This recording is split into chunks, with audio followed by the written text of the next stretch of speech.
Hi hello welcome back to our channel. నేను మీ శైలజ.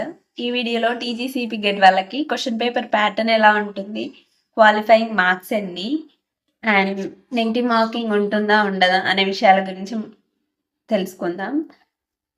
ఇక్కడ వచ్చేసి ఫస్ట్ క్వశ్చన్ పేపర్ ప్యాటర్న్ ఎలా ఉంటుందంటే 100 మార్క్స్కి క్వశ్చన్ పేపర్ ప్యాటర్న్ ఉంటుంది. 100 క్వశ్చన్స్ ఉంటాయి. మొత్తం ఎంసీక్యూసే ఉంటాయి. అంటే మల్టిపుల్ చాయిస్ క్వశ్చన్స్ అనమాట.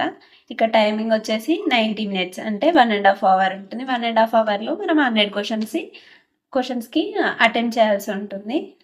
అండ్ ఇక్కడ క్వశ్చన్ పేపర్ అనేది పార్ట్ ఏ, పార్ట్ బిగా డివైడ్ అయి ఉంటుంది. పార్ట్ ఏలో 40 మార్క్స్ ఉంటాయి. పార్ట్ బిలో 60 మార్క్స్కి ఉంటుంది. 100కి 100 క్వశ్చన్స్ అటెంప్ట్ చేయాల్సి ఉంటుంది. ఇక్కడ క్వాలిఫైయింగ్ మార్క్స్ వచ్చేసి ఎస్సీ ఎస్టీ వాళ్ళకైతే ఎగ్జామ్కి అటెండ్ అయితే సరిపోతుంది. బట్ ఓసీ బీసీ వాళ్ళకి మాత్రం 25% మార్క్స్ రావాల్సి ఉంటుంది. అంటే 25% అంటే 100లో 25% వచ్చేసి 25 మార్క్స్ అనమాట. 25 మార్క్స్ కంటే ఎక్కువ వస్తే ఇక్కడ క్వాలిఫై అయినట్టుగా కన్సిడర్ చేస్తారు.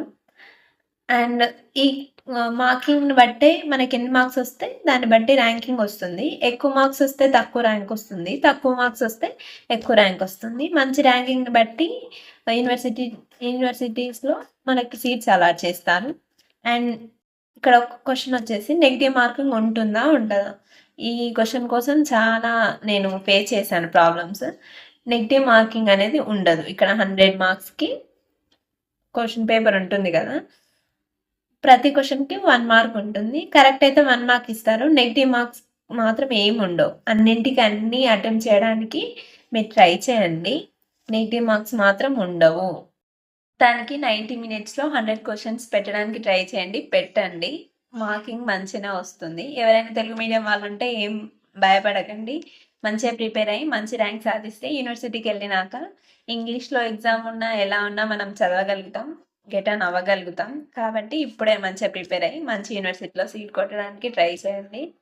ఇక ఇది వీడియో మొత్తంలో. ఇంకేమైనా మీకు డౌట్స్ ఉంటే కామెంట్ సెక్షన్లో కామెంట్ చేయండి, క్లారిఫై చేయడానికి ట్రై చేస్తాను.